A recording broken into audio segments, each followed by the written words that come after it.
शान्ताकारं भुजगशयनं पद्मनाभं सुरेशं विश्वाधारं जगत्सर्वं वेदवर्णं शुभाङ्गं लक्ष्मीकान्तं कमलनयनं योगिर्ध्यानगम्यं वन्दे विष्णुभवभयं सर्वलोकैकनाथम् यं ब्रह्मा वरुणेन्द्ररुद्रमरुतः स्तुवन्ति दिव्यस्तवैः वेदैः साङ्गपदक्रमोपनिषदैः गायन्ति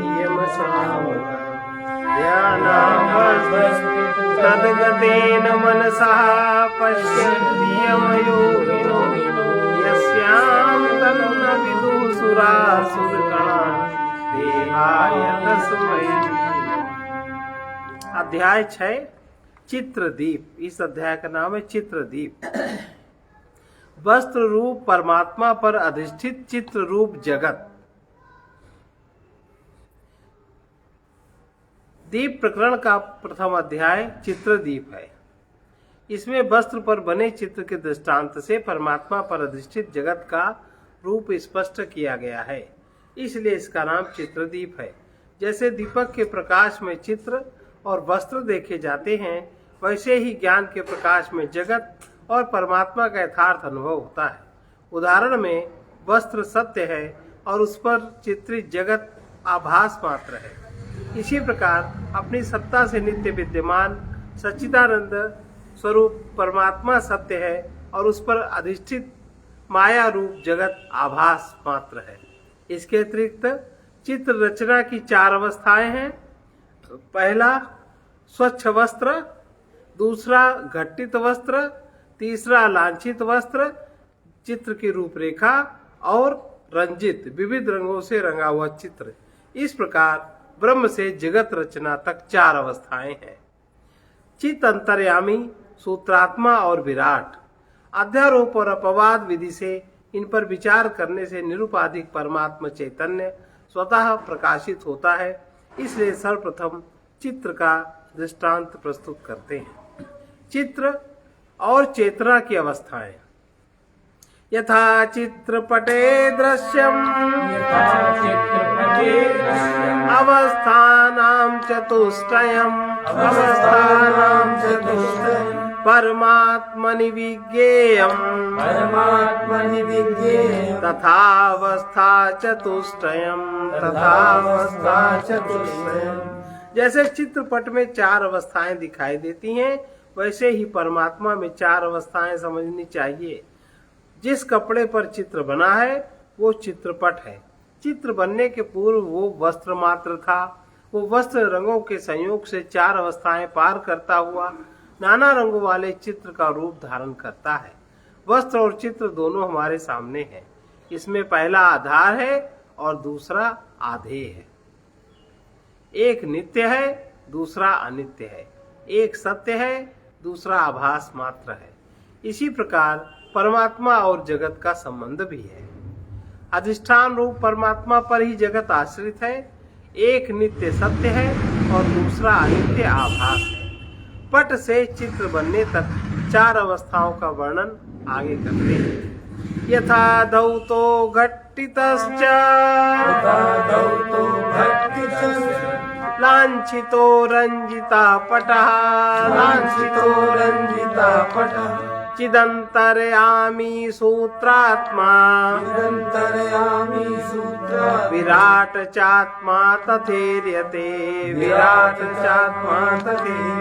जैसे धौत वस्त्र और घट्टित और लांछित और रंजित चित्रपट की 4 अवस्थाएं हैं, उसी प्रकार परमात्मा की चित, अंतर्यामी, सूत्रात्मा और विराट 4 अवस्थाएं कही जाती हैं। चित्रपट की 4 अवस्थाएं इस प्रकार हैं।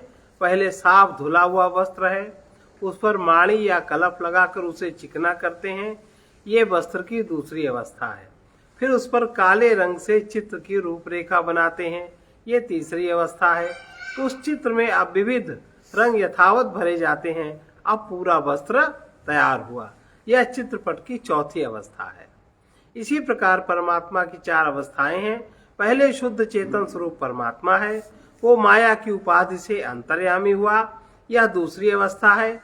माया ने अपंचीकृत पंचभूत और सूक्ष्म शरीर का रूप धारण किया, उसकी उपाधि से परमात्मा तीसरी अवस्था में आया, जिसे सूत्रात्मा या हिरण्यगर्भ कहते हैं। इसके बाद पंचीकृत पंच महाभूत का रूप धारण कर माया विश्व की रचना कर देती है, उसकी उपाधि से परमात्मा चौथी अवस्था में विराट कहलाता है। अब इन चारों अवस्थाओं का स्पष्टीकरण बता रहे हैं। स्वतः शुभ्रोत्र धौतः स्याद् घट्टितोन्न विलेपनात् मत्स्याकारैर्लाञ्छितः स्याद्रञ्जितो वर्णपूर्णात् स्वतः शुभ्र वस्त्र धौत होता है, उस पर अन्न का लेपन करने पर वही घटित होता है। मशी माने स्याही, स्याही द्वारा चित्र के आकार बना देने पर वो लांछित होता है और उसमें रंग भर देने से वो रंजित कहलाता है। चित्रपट की चार अवस्थाओं में पहली अवस्था धौत है, धुला हुआ सफेद वस्त्र धौत है, उसका किसी अन्य वस्तु या रंग से संसर्ग नहीं होता, वो निर्विकार स्वच्छ और निर्मल है।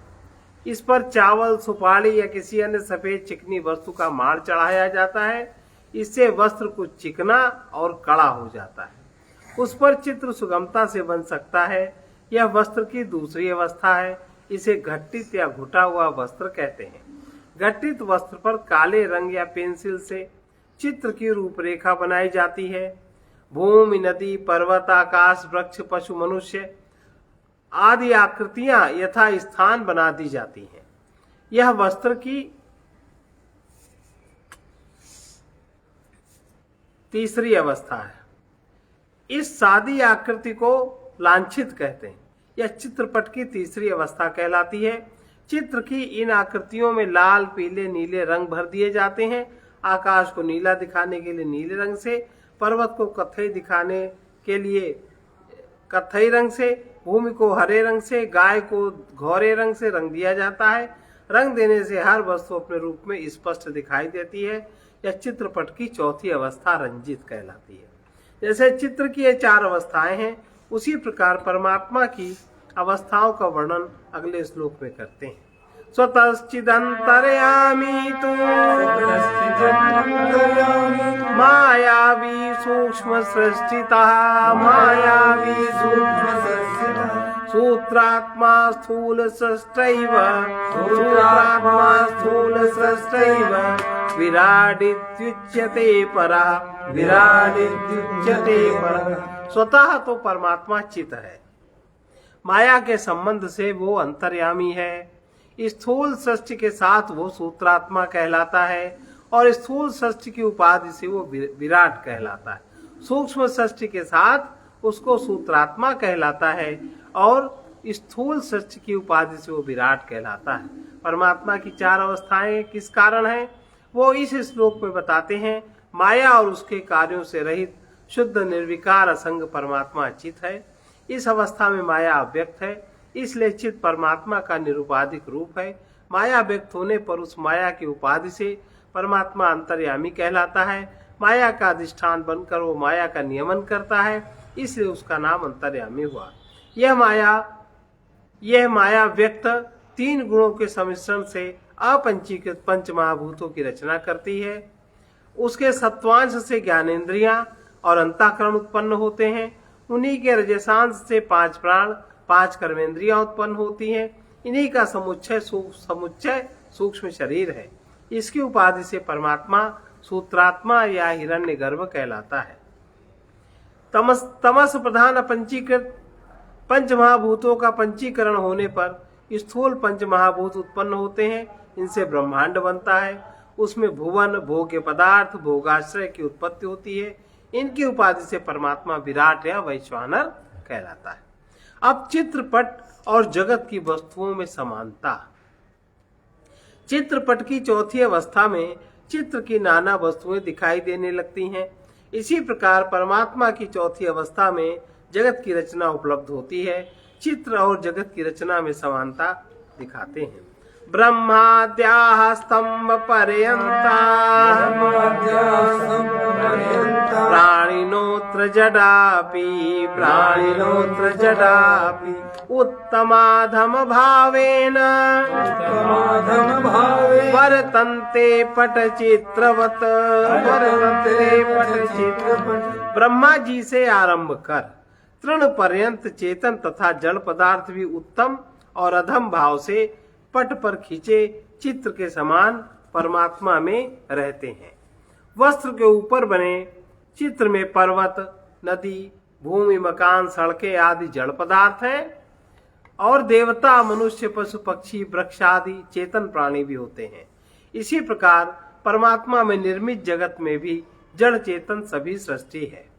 पंच महाभूत और उससे बने भूमि, नदी, सूर्य, चंद्र, वायु, आकाश आदि जड़ पदार्थ हैं तथा ब्रह्मा, विष्णु, महेश आदि देव, मनुष्य, पशु, पक्षी, वृक्ष चेतन प्राणी भी हैं। उनके उत्तम और अधम भाव भी हैं। चेतन प्राणियों में एक ओर दैवी प्रकृति है, दूसरी ओर आसुरी स्वभाव भी है।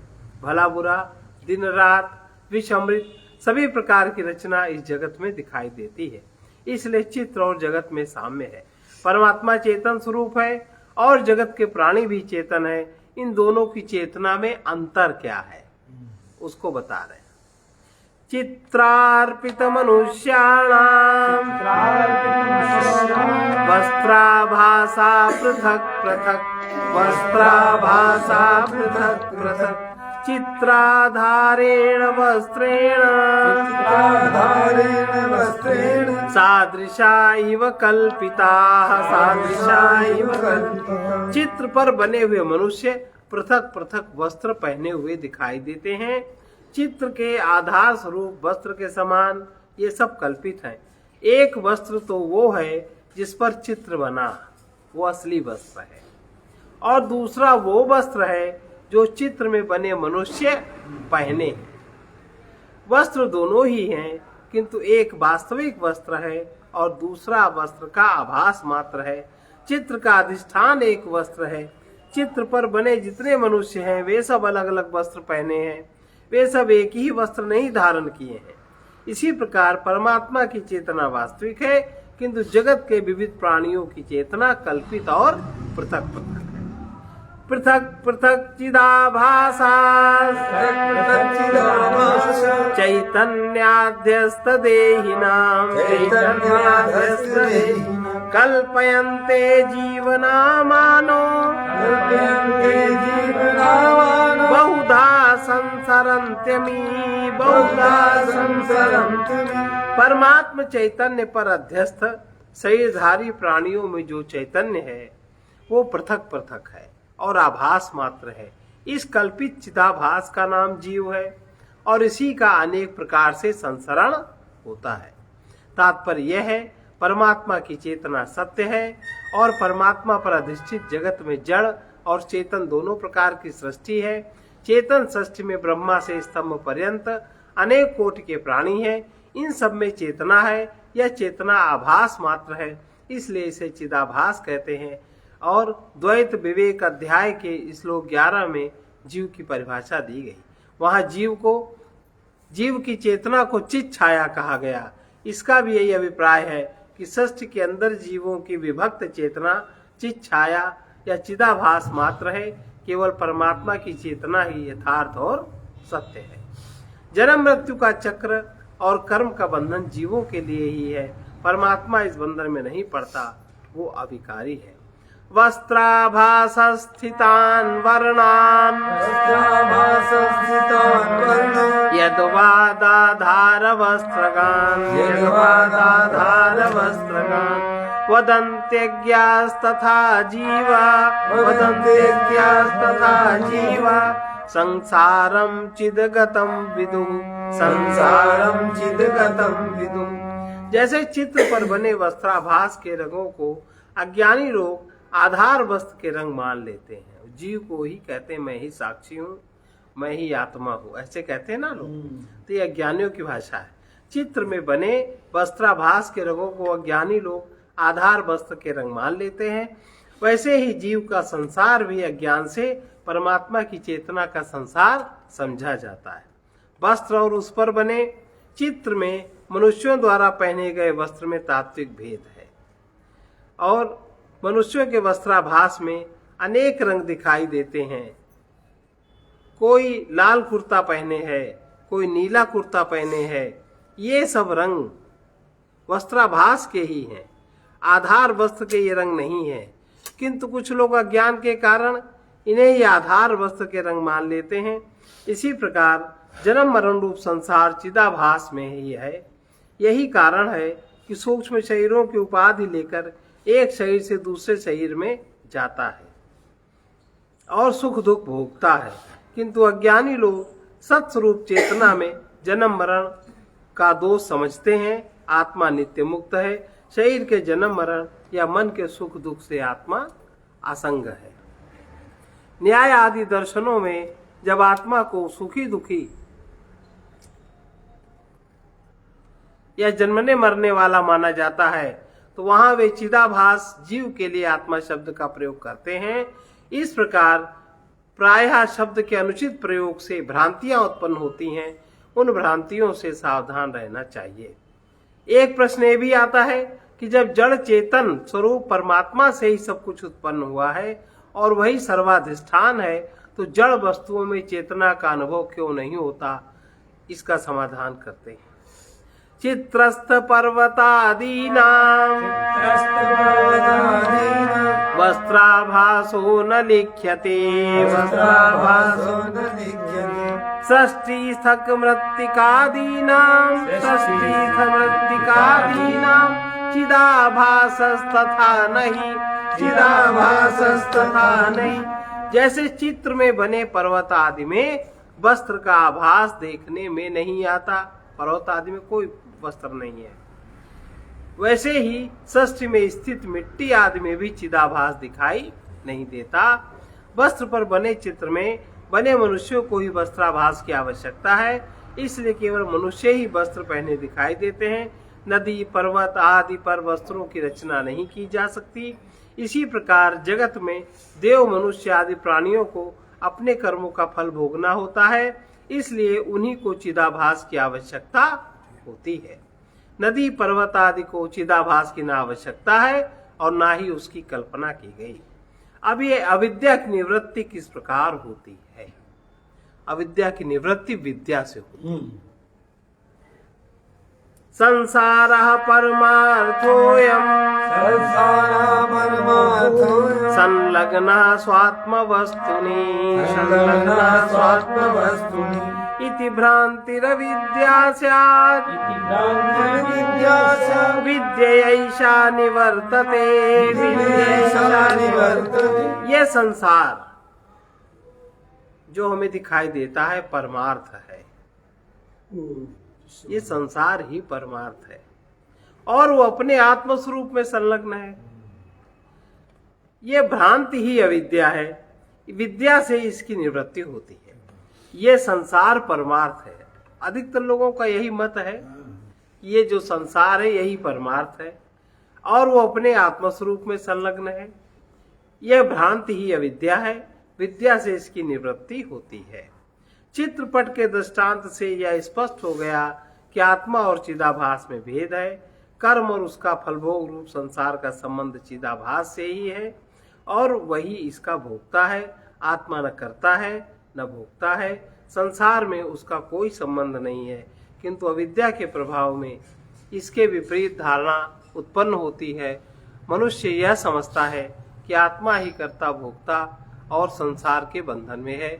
जैसे रस्सी में सर्प की भ्रांति होती है, उसी प्रकार आत्मा में संसार बंधन की भ्रांति उत्पन्न होती है। अविद्या के कारण ही नाना प्रकार के भय और अनेक प्रकार के दुख होते हैं। अविद्या का नाश विद्या से होता है। जैसे अंधकार का निवारण प्रकाश से देखा जाता है, इसीलिए विद्या प्राप्त करने का प्रयास करना चाहिए। विद्या क्या है? आत्मा भासस्य जीवस्य संसारो नात्मवस्तुनि आत्मा भासस्य जीवस्य संसारो नात्मवस्तुनः इति बोधो भवेद् विद्या लभ्यते सौ विचारणात् आत्मा में भासित होने वाले जीव के साथ ही संसार का संबंध है। आत्म वस्तु में संसार नहीं है। इस प्रकार का बोध ही विद्या है। यह विद्या विचार से प्राप्त होती है। सच्चिदानंद स्वरूप ब्रह्म ही आत्मा है। इसमें सुख दुख रूप संसार नहीं है। सृष्टि रचना होने पर अंतःकरण भी उत्पन्न होता है और उसमें प्रतिबिंबी चेतना जीव कहलाती है। यह जीव अपने को परिच्छिन्न पाकर कर्ता और भोक्ता बनता है और संसार बंधन में पड़ता है। यही यथार्थ ज्ञान है, इसे विद्या कहते हैं। और विद्या प्राप्त करने का साधन विचार है। शास्त्रानुकूल विचार करने से हृदय में विद्या का प्रकाश उत्पन्न होता है, अविद्या नष्ट होती है। सामान्य रूप से विचार तो हर व्यक्ति करता है, किंतु अविद्या से मुक्त नहीं होता। विचारने विषय का उल्लेख अगले श्लोक में करते हैं।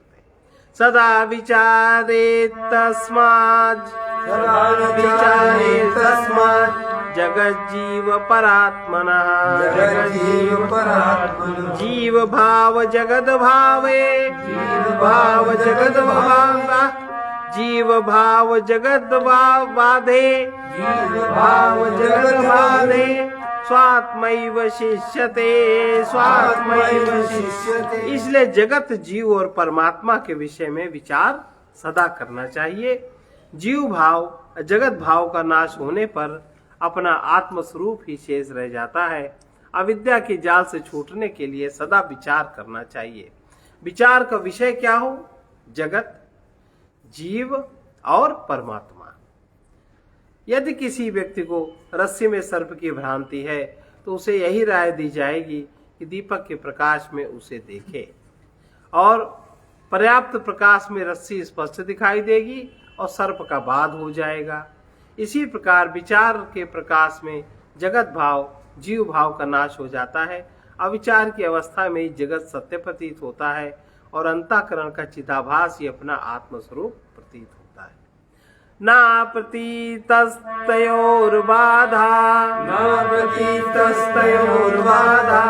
किंतु मिथ्यात्व निश्चया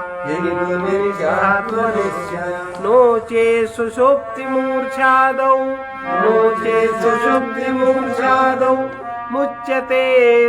मुच्यतायत्नतो जना। फिर से इसको देखें। ना प्रतीतस्तयोर्बाधा किंतु मिथ्यात्व निश्चयः नो चेत् सुषुप्ति मूर्छादौ मुच्येतायत्नतो जनः। जीव और जगत की अप्रतीति से उसका बाध नहीं होता। हम जीव के विषय में न विचार करें, जगत के विषय में न सोचें, उसकी प्रतीति ही नहीं, तो उसका बाध नहीं होगा। वरन वे मिथ्या हैं, ऐसा निश्चय ही उसका बाध है। अन्यथा सुषुप्ति में और मूर्छा की अवस्थाओं में मनुष्य बिना किसी प्रयत्न के मुक्ति पा लेगा। विचार करने से जगत और जीव का बाध हो जाता है, किंतु उसका यह तात्पर्य नहीं कि ज्ञानी पुरुष को यह दिखाई ही नहीं देते। ज्ञानी पुरुष भी जगत को देखता है और अपने अंतःकरण में प्रतिबिंबित चेतना का भी अनुभव करता है, किंतु वो इन दोनों को मिथ्या समझता है। वो आंखों से न दिखाई देने वाले अपने आत्मस्वरूप का अनुभव करते हुए उसकी सत्यता समझता है। इस ज्ञान के प्रकाश में शारीरिक व्यवहार बड़ी कुशलता से चल सकता है, इसमें कोई बाधा नहीं आती। इसलिए बाध शब्द का अर्थ मिथ्यात्व ही है।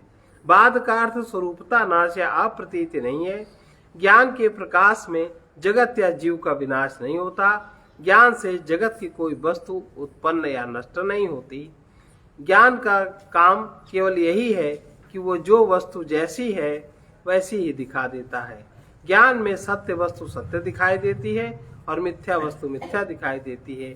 ज्ञान का इतना ही प्रभाव है। यदि बाद का अर्थ अप्रतीति होता तो सुषुप्त अवस्था में, मूर्छा अवस्था में न जगत की प्रतीति रहती है और न जीव भाव की प्रतीति ही रहती है। ये अवस्थाएं बिना प्रयत्न प्राप्त होती हैं। यदि बिना प्रयास प्राप्त इन अवस्थाओं को मुक्ति माने तो भला मुक्ति के लिए प्रयत्न कौन करेगा। परमात्मावशेषोऽपि तत्सत्यत्वविनिश्चयः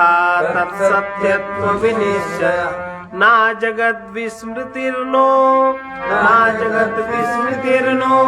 चेन्न मुक्तिर्न संभवेत्। परमात्मा का ही अवशेष रह जाना उसके सत्यत्व का विनिश्चय है। परमात्मा का अवशेष रह जाना यही उसके सत्यत्व का विनिश्चय है। जगत की विस्मृति से परमात्मा का सत्यत्व सिद्ध नहीं होता। यदि ऐसा न हो तो जीवन मुक्ति भी संभव नहीं होगी। स्वात्मैव शिष्यते का अर्थ स्पष्ट करते हैं कि जगत और जीव को मिथ्या समझकर परमात्मा को ही सत्य समझने पर एक परमात्मा ही शेष रह जाता है। यदि तीन वस्तुओं में दो मिथ्या हो एक सत्य हो तो वे तीनों मिलाकर एक ही रहेंगी। यहाँ अवशेष का अर्थ जगत और जीव का विस्मृत हो जाना नहीं है। जीवन मुक्त अवस्था में जगत और जीव न विस्मृत होते हैं न उनकी अप्रतीति होती है। जीवन मुक्त पुरुष जगत में व्यावहारिक जीवन जीता है। उसके लिए यह तभी संभव है जब उसे जगत दिखाई दे। विस्मृति या अप्रतीति सुषुप्ति और मूर्छा अवस्था में रहती है। उसे जीवन मुक्ति नहीं कह सकते। जीवन मुक्त पुरुष जगत को और जीव भाव को मिथ्या समझते हुए उसी प्रकार व्यवहार करता है जैसे रंगमंच पर अभिनेता अपना अभिनय करता है। श्री राम जय राम जय जय राम। श्री राम जय राम जय जय राम। श्री राम जय राम जय जय राम। श्री राम जय राम जय जय राम। श्री राम जय राम जय जय राम। श्री राम जय राम जय जय राम। श्री राम जय राम जय जय राम। श्री राम जय राम जय जय राम। आज केवल अहम के विषय में सद्विचार किसे कहते हैं, परम शुद्ध चेतन आत्मा का, ये परसों बताया जा चुका। परम शुद्ध चेतन आत्मा का बुद्धि के साथ संयोग होता है तब वहीं अहम का जन्म होता है। अहम क्या है? जब परम शुद्ध चेतन आत्मा का बुद्धि के साथ संयोग होता है तब अहम का जन्म होता है। तब वही अहम मन में, प्राण में, इंद्रिय देहादिक उपाधियों के साथ तद्रूपता धारण कर लेता है और उपाधिगत गुण धर्मों का अभिमानी होकर तद अनुसार कर्मों का कर्ता भोक्ता बनता है। यही बंधन है। इसी से जन्म मरण का दुखद दृश्य और इससे छूटना ही मुक्ति तथा परमानंद की प्राप्ति है। इसी मुक्ति एवं परमानंद प्राप्ति का पथ है सत्य से अभिमुख विचार। मनुष्य अपने विचारों द्वारा सत्य, शांति, सुख, स्वर्ग में गतिशील होता है और अपने ही दूसरे प्रकार के विचारों द्वारा उसको अधोगति प्राप्त होती है। अब सद्विचार की जागृति तो होती है। अब सद्विवेक की दृष्टि कैसे प्राप्त हो? सद्विचार तो हमने कहीं पढ़ के, कहीं सुन के, इन प्रकार हमने करा। अब सद्विवेक की दृष्टि प्राप्त करने के लिए जब सद्गुरु का संग, सद्विवेक की दृष्टि कैसे प्राप्त होती? सबसे पहली बात सद्गुरु का संग, संत संग और परमात्मा की कृपा से बल पर परमानंद, परम लक्ष्य परमात्मा, परमानंद का जो सद्विचार पथ है वो तो विचार करने से प्राप्त हुआ, लेकिन अब इस पथ में यात्रा करने के लिए जो अंतर्दृष्टि है, जिसको सद्विवेक दृष्टि कहते हैं, वो अगर न खुली तो हमारी यात्रा संभव, विचार से कभी यात्रा संभव नहीं होती। इसके द्वारा ही पग पग पर सावधान होकर कुशलता से अपना गंतव्य पाया जाता है। जो विवेक दृष्टि से स्पष्ट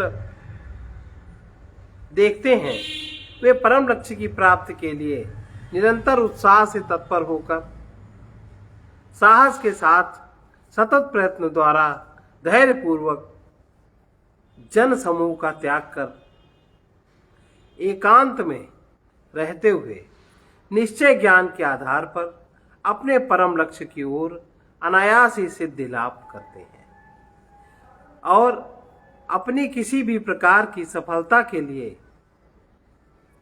मन को संयमी होना बहुत आवश्यक है। अगर मन हमारा संयमी ना हुआ तो हमें सफलता नहीं मिलेगी। अब विवेक दृष्टि से अपने चित्त की उन दशाओं को देखना है जो कभी तमोगुण प्रधान होने पर मूढ़ दशा धारण करता है, कभी रजोगुण तमोगुण मिश्रित होने पर क्षिप्त हो जाता है तथा कभी रजोगुण प्रधान होने पर विक्षिप्त होकर सतोगुण प्रधान होने पर एकाग्र होता है और इसके परे योग सिद्धि में इसकी निरुद्ध दशा प्राप्त होती। चित्त की जो 5 अवस्थाएं बताई, सबसे पहली अवस्था बताई कि विवेक दृष्टि से अपने चित्त को उन दशाओं को भी देखना है जो कभी तमोगुण प्रधान होने पर मूढ़ दशा प्राप्त होती है। क्षिप्त की सबसे पहले चित्त की अवस्था है क्षिप्त और दूसरी अवस्था है विक्षिप्त, तीसरी अवस्था है मूढ़ और चौथी अवस्था है एकाग्र, पांचवी अवस्था है निरुद्ध। ये चित्त की 5 अवस्थाएं हैं। तो इसमें तमोगुण प्रधान होने पर जो मूढ़ दशा धारण करता है, कभी रजोगुण तमोगुण मिश्रित होने पर क्षिप्त हो जाता है। रजोगुण तमोगुण मिश्रित काम है, क्षिप्त हो जाता है। और रजोगुण जब पूरा प्रधान होता है तो चित्त विक्षिप्त हो जाता है और जब पूरा तमोगुण प्रधान हो जाता है तो मूढ़ हो जाता है। और सतोगुण जब प्रधान होता है तब उसमें एकाग्रता आती है। इसके परे जब योग की सिद्धि होती है तब हमारा चित्त निरुद्ध दशा को प्राप्त होता है।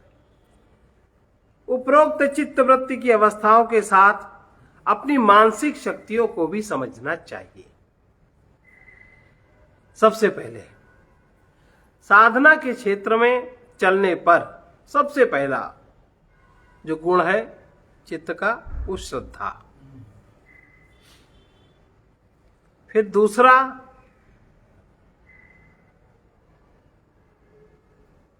मन का गुण है उत्साह।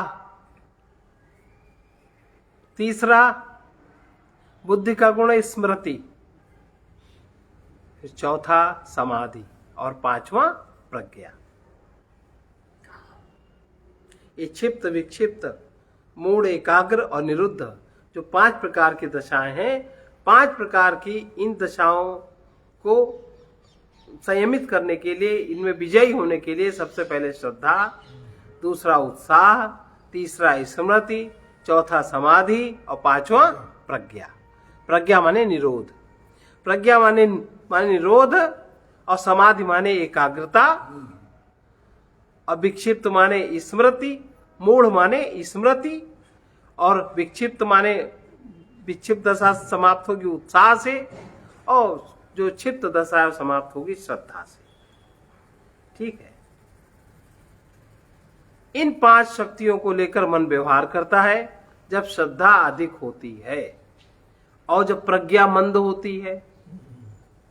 ये भी तो होता है, श्रद्धा अधिक होती है, प्रज्ञा मंद होती है तो सारहीन बातों पर विश्वास होना निश्चित है। होता है ना, जिसमें कोई सार नहीं, जिसको कहते हैं क्या, अंधविश्वास। और जब प्रज्ञा अधिक है, श्रद्धा मंद हुई तो स्वार्थ साधक होना निश्चित है। स्वार्थ की ही साधना चलती है, हर बात में स्वार्थ, हर बात में स्वार्थ। अगर वो कभी 2 पैसा भी देगा तो स्वार्थवश देगा कि हमारा ये काम हो जाए इसलिए, और उसको लोग दानी भी कहें, ये अहंकार भी रहता है। और दानवान कहीं कुछ नहीं, दक्षिणा की तो बात ही छोड़ दो। और अगर प्रज्ञा अधिक श्रद्धा मंद हुई तो स्वार्थ साधक होना निश्चित है। यदि उत्साह अधिक हुआ, समाधि मंद हुई तो भ्रांत चित्त होना निश्चित है, भ्रांति होगी। और समाधि अधिक हो, उत्साह मंद हो तो आलसी होना निश्चित है। अतः श्रद्धा के साथ प्रज्ञा माने बुद्धि ज्ञान विकास होना अधिक सुंदर है। इसी प्रकार प्रज्ञा के साथ साथ श्रद्धा होना सुंदर होगा। श्रद्धा हृदय की वस्तु है और प्रज्ञा मस्तिष्क की। यदि हृदय और मस्तिष्क दोनों एक प्रकार के होंगे तब तो समुचित सफलता निश्चित है। उसी प्रकार उत्साह और समाधि भी समरूप में संयोजित होना सुंदर होता है। इधर भी जरा देखिए, स्मरण रहना चाहिए जिस शक्ति बल के द्वारा काम, क्रोध, ईर्ष्या, कलह आदि अवगुण चरितार्थ हो, उसी शक्ति से साहस, दृढ़ता, क्षमा, धैर्य आदि सद्गुणों का सुंदर विकास होता है। ध्यान रहे, धृति, क्षमा, प्रेम आदि का पावन तेज बल क्रोध, काम, ईर्ष्या के भयानक रूप में परिणत हो जाता है। जितनी ही मात्रा में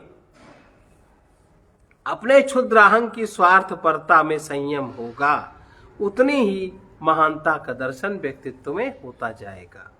और जितनी ही मात्रा में क्षुद्र अहं की पार्श्विक वृत्तियों की अधीनता होगी, उतनी ही मात्रा में दुखी, दरिद्र, मूर्खता और अज्ञानता के कारण अधःपतन होता जाएगा। देखो, मन में कभी तो सुपथगामी पथ की ओर हम चलते हैं और कभी हमारा मन कुपथगामी हमें बना देता है। यदि विवेक दृष्टि से इसे निरंतर देखते रहकर इस पर अगर नियंत्रण रखें तब तो परम उत्थान निश्चित है। और यदि इसे अपनी स्वेच्छाचारिता से चलने दिया तो पतन ही अवश्यम भावी है। लेकिन सामान्यतः हमारे मन में ऐसा था तो हमने ऐसा किया। मन की ही गुलामी चलती है। यह मन ही तुम्हारी बंधन और मुक्ति का कारण है। मन एव मनुष्याणां कारणं बंध मोक्षयो बंधाय विषयासक्तं मुक्तं निर्विषय स्मृतं मनो हि दुविधो प्रोक्तो शुद्धं चाशुद्धमेव अशुद्धं काम संकल्पम शुद्धं काम विवर्जितम। आज इतना ही। स्वार्थ की जगह निस्वार्था कैसे सदे। बहुत सुंदर महाराज जी का उद्गार है। गुरु कृपा से ही यह सद विचार आया, गुरु कृपा से अब हमें और कुछ भी नहीं चाहिए, अब हमें और कुछ भी नहीं चाहिए। मैं ना कर पाया जो सुधार आया, मैं ना कर पाया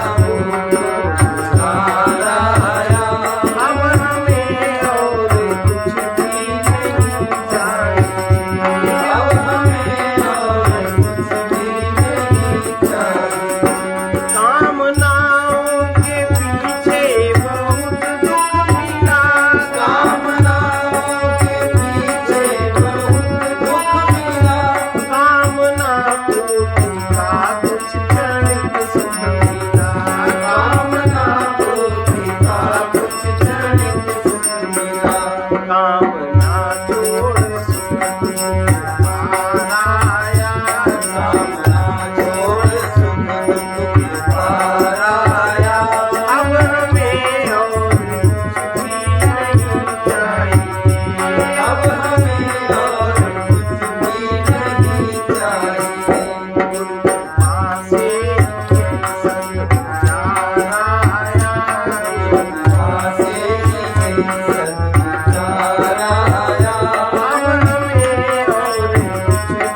चाहने का परिणाम बंधन है, चाहों के त्याग का फल मुक्ति है।